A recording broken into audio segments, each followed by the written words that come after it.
Hey folks, Captain Mike here from Salty Cape, and today we're going to be midsummer light tackle jigging south of Martha's Vineyard, well, I guess technically south of Block Island at a spot called the Gully. The bite's been good.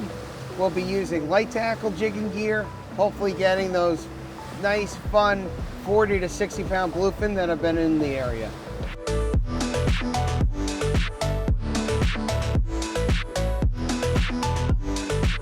So let's talk about the approach today. Now, like all tuna fishing, the structure, what's the structure? The bait's the structure. We're in open water, so there's really no such thing, at least here, south of Cape Cod anyway. There's not a whole lot of structure here to work when you're targeting tuna. And so the focus really is on your approach in open water. Now, there's scattered tuna here, keyed in on sand eels. And so the name of the game today is what I call the search and drop. And that is where we walk along. It's slightly above idle speed, looking for targets. Now, when I see a target, that's when I stop and drop. So it's walk, stop, and drop is what I think of as a search and drop approach. And so I'm just cruising along, eyes glued on the down scan, eyes glued on the side scan. Now on the side scan, I'm looking for, pods of bait. If I'm marking a lot of bait, maybe I'll mark a tuna, but I'm looking for bait. If I see bait, that's gonna keep me on an area to like stick around and loop around. Down scan, when I see a target, that's when I stop and drop. So walk, stop, and drop. So here we are, ready to drop. Marking targets, say, on the fish finder, 50, 60 feet down. Put it in free spool. You can see that paddle tail clear the wind on leader. This is 80-pound test braid with a jigging wind on leader. A jigging wind on leader, in this case, we've cut it down to about 25 feet. And so I'm letting it down. This is 80-pound test braid that I have on it. So it's heavy enough to land a big fish, but still light enough to get down quickly.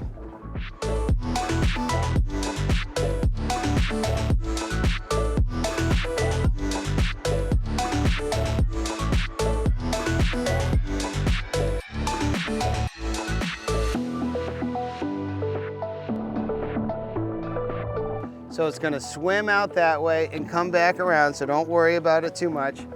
Now this is your time to get line when it's coming back at you, even an inch at a time. Keep pressure on it. Pull your rod in the water. Okay, good job, clear, clear, clear. It's a good fish.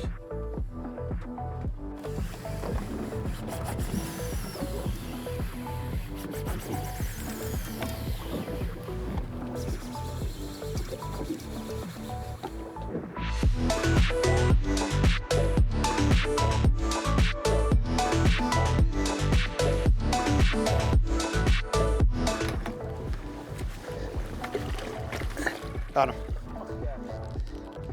So when you gaff a fish, you want to aim for the head to protect the meat. That was a particularly good gaff, but lucky one. I just reached and got it. You can see that 5-inch protail hanging right in the mouth. I'm going to show you how that barbarian hook works in a second. I'm going to land this fish. I'm going to bleed it. Give me a little slack.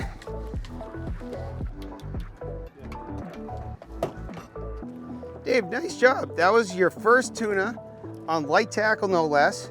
Got him on the Hoagie Protail Paddle. Same one you knocked him dead with the stripers this spring. What do you think? Are you hooked on tuna, or what's going on? What an experience.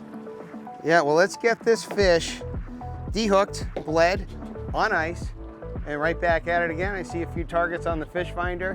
Been a little finicky today, but out fishing the captain. Not bad, not bad. Good. And put this guy to work.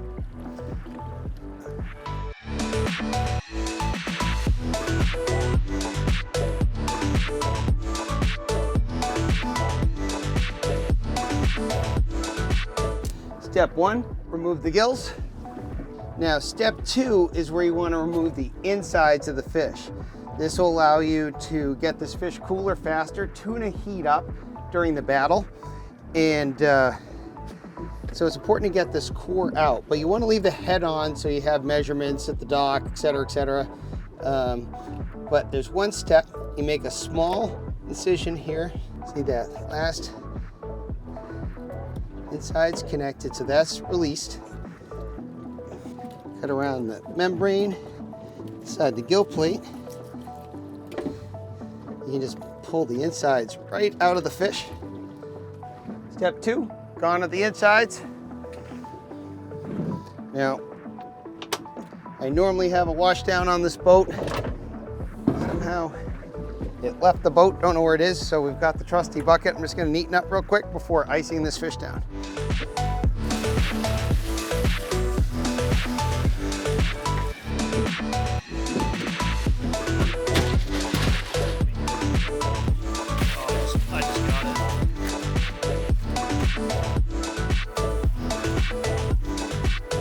So let's talk about our lure choice for today. Now, obviously that tuna came in on the Hookup Protail Paddle. In today's case, it's the 5-ounce version, which in 150 feet of water, 157 feet of water to be exact, that is no problem with this Hookup hybrid conventional outfit. Now, this is my standard light tackle offshore conventional, and also happens to be my heavy duty inshore conventional outfit. But today it's an outshore outfit, a very light, very fun one to use. Long story short, it was a dream to drop this 5-ounce Hookup Protail Paddle. Now, why are we using this when that fish came in on sand eels? Obviously, something like the sand eel jig would be a perfect imitation. Well, today, we've noticed that any marks we have been getting are in the 50 to 60 foot range of the water column. It's sort of hard to work heavy jigs running sort of a short game, because these things want to sink fast, and to give them action, you want to move them fast, unless you're thumping it on the bottom. But sort of the opposite end of the spectrum today with these fish in 50 to 60 feet of water. So while textbook would say use a sand eel jig if they're eating sand eels, dynamics today pushed me to the Hookup Protail Paddle. And okay, why? So this lure, despite being 5 ounces, has a set of brakes on the back of it with this paddle. And this paddle's gonna, slow this bait on the drop, and it's also gonna impart a lot of action with a very slow retrieve. So again, we're marking them in 50 to 60 feet of water.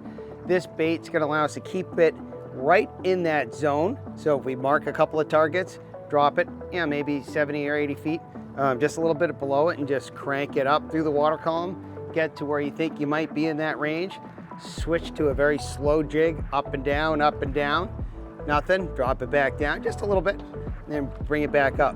So in very slow, deliberate motions, you can keep maximum amount of hang time of this paddle tail soft bait right in the zone, right where the fish are. And obviously that paid off. Today's been very challenging for the fleet. A few folks have caught fish.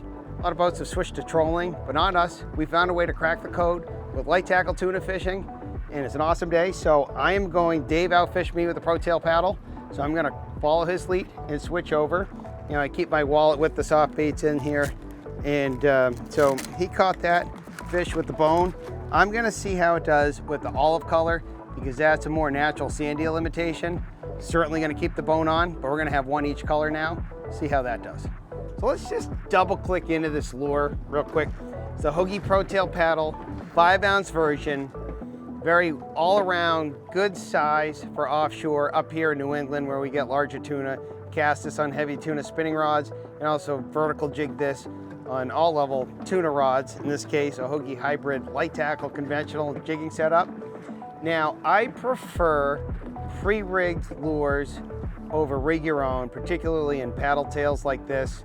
Why? Well, number one, conditions change fast out here. So having a single body rig lure, I can just pull it right out of my paddle tail wallet, and it's good to go. I know it's gonna swim perfectly, cast perfectly, do everything I need it perfectly, right out of the gate, no attention needed.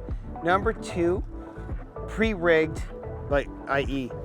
hook system molded into the bait, tend to be much more durable because there's no sliding of the bait up and down on the jig head and the rigging. So it's a very stable lure platform. Now, one step further with this lure, we've imparted what we call the Hoagie battle pocket in the back where you see the hook exposes. Now, we've noticed in all our almost 20 years of making soft baits that baits get torn up from the fight, from head shakes and water movement. Yeah, sure, teeth in the case of a bluefish or something like that, but mostly it's from head shakes with the body, getting torque around the hook, and it tears often where the hook is. By taking some meat out and creating what we call the battle pocket, you're gonna allow this bait to swing around this lure. Now you'll notice this sickle-shaped bend in the Hoagie Protail Paddle. Now that's where the fish cradles. This hook setup will greatly increase your landing ratio. By also having this battle pocket in there, you're gonna allow that cradle to seat perfectly into the corner of the fish's mouth. So why I like pre-rigged lures like this? Part one is pragmatic, fast, easy execution. Number two, it's gonna last a lot longer on each fish.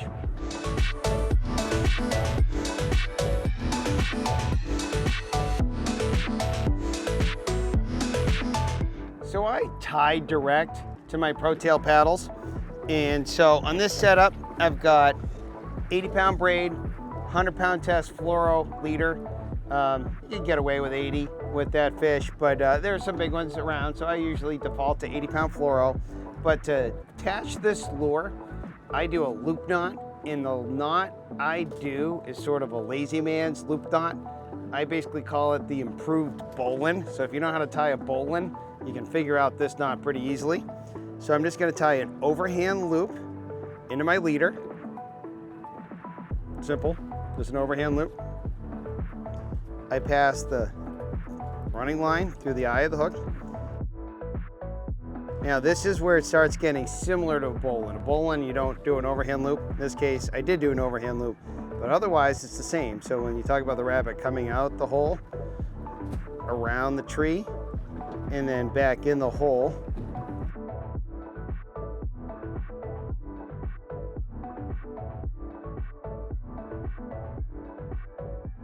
pull it tight with a slow controlled pace so you can control the loop size.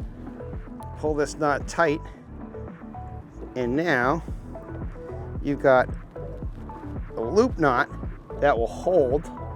That was easy to tie with fishy hands, eager hands, and the tag end's pointing downward, so you're not going to pick up weed. Now obviously I'm going to shorten this tag end, but that is how I connect my Protails.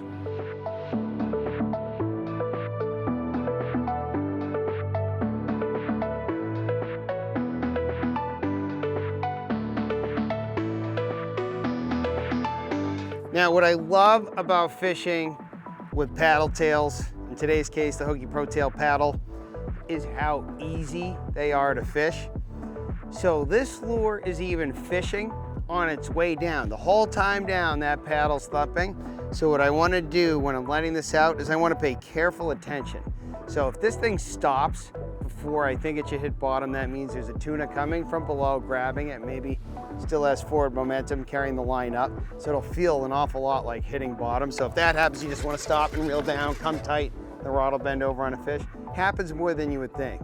In fact, I would say 30% of the fish I catch on a paddle are on the actual drop. Because remember, that tail's swimming along. So, but anyway, we're gonna let this lure down. It's swimming on the way down. We're marking fish in between 50 and 60 feet of water. So what I'm gonna do, we're in about 155, 157 at the moment.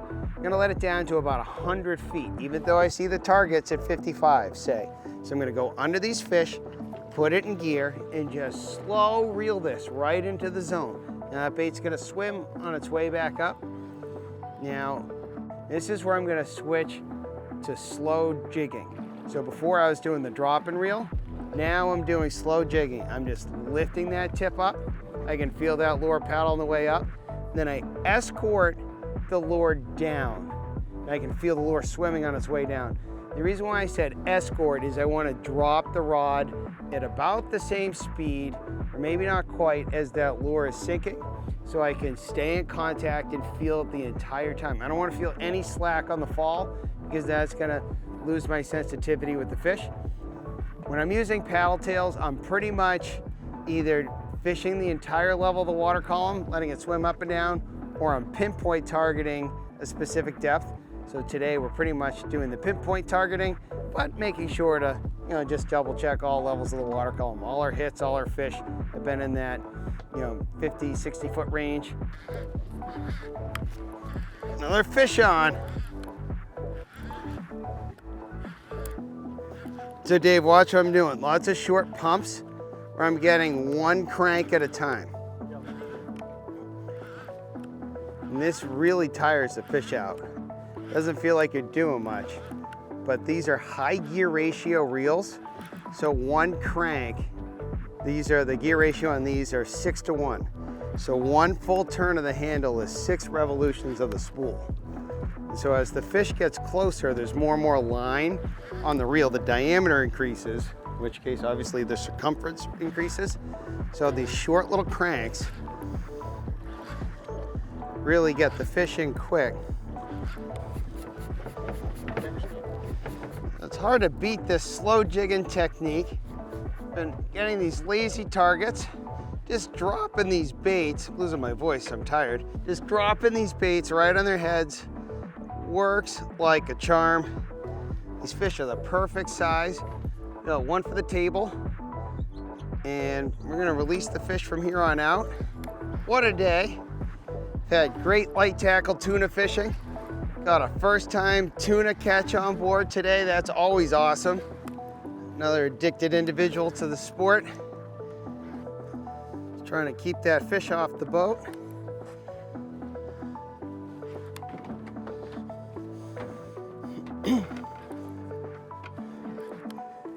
Put my gloves on.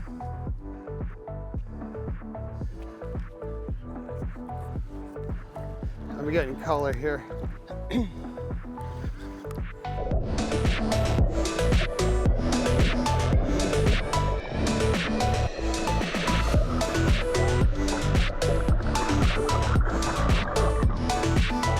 Sometimes they swing and they miss and they still get caught. Now, we had a fish in the box and we were hoping to release anyone we got. Having a de-hooker tool makes releasing any fish, especially one hooked on the underside, an easy pop and release. It's hard to get a film of that because it all happens so quickly, but easy, safe, happy release. That fish is gonna live to fight another day. So here's the outfit we're using today. This is the Hoagie Hybrid Conventional Rod paired with an Avid LX 6.2. Now the 2 stands for 2-speed. Now in high speed mode, this gear ratio is 6:1. So that means every time I crank the handle, one crank, the spool's gonna go 6 revolutions around. Now that's very important because if the fish, like it did today, swam at us, that high gear ratio is gonna allow you to collect line very quickly to stay in contact with the fish. Now in low speed, that's a 3 gear ratio. So one crank, that's 3 revolutions of the spool. Now that's better when you're cranking down a real heavy fish, a real heavy load. I like that setting pretty much on this outfit for checking directional or any kind of bird bar. It's just easier to get in. It's also a great setting if you have kiddos on the boat as well. But for this purpose, we pretty much live in the high speed mode, the 6:1 gear ratio. Now, as you can see, this is a small reel. It's very compact. Now, the reason why we call this rod a hybrid rod is it's effectively a light duty offshore rod and a heavy duty inshore rod. Now, this is actually the first rod that I designed for Hoagie Lure Company, and might still, well, it's hard to say, I don't have a favorite, but it's the rod that I think we have the most videos with because we've trolled tube and worm with it, jig cod, jig sea bass. Here we are jigging tuna, we've trolled tuna. It's a very versatile rod. Now, it's a very soft, very parabolic rod. And so the reason why I like this particular reel on this particular rod is I can do all the stuff, the inshore, the offshore, in today's case, light tackle tuna jigging. Now, it's very light. So if you're jigging all day, the bite's been a little slow. It took us a bit to crack the code. It's a lightweight outfit, so you can jig this all day without getting tired. And it goes as high as 16 ounce with big sand eel jigs, or as light as 4 or 5 ounce like we're doing now. The rod somehow manages to fish a very wide range like this. It's a very soft parabolic rod. You can see how much bend I can put in it without a lot of pressure. And this makes it a very happy and fun rod to fight a fish with. And there's some glass woven into the rod, so it's very soft, very forgiving, but you can see it quickly goes into backbone mode on that first guide, into the second guide from the reel forward. It's got an extended cork grip, so it's easy. You can fish it under your arm, control with it, just very lightweight, very easy. Well, we got what we came for. We got my friend Dave's very first bluefin tuna, or any kind of tuna for that matter. We've got dinner. We're home in time to be responsible husbands, and it's been flat calm. This is what I would call a perfect day. Honestly, it doesn't get much better than this.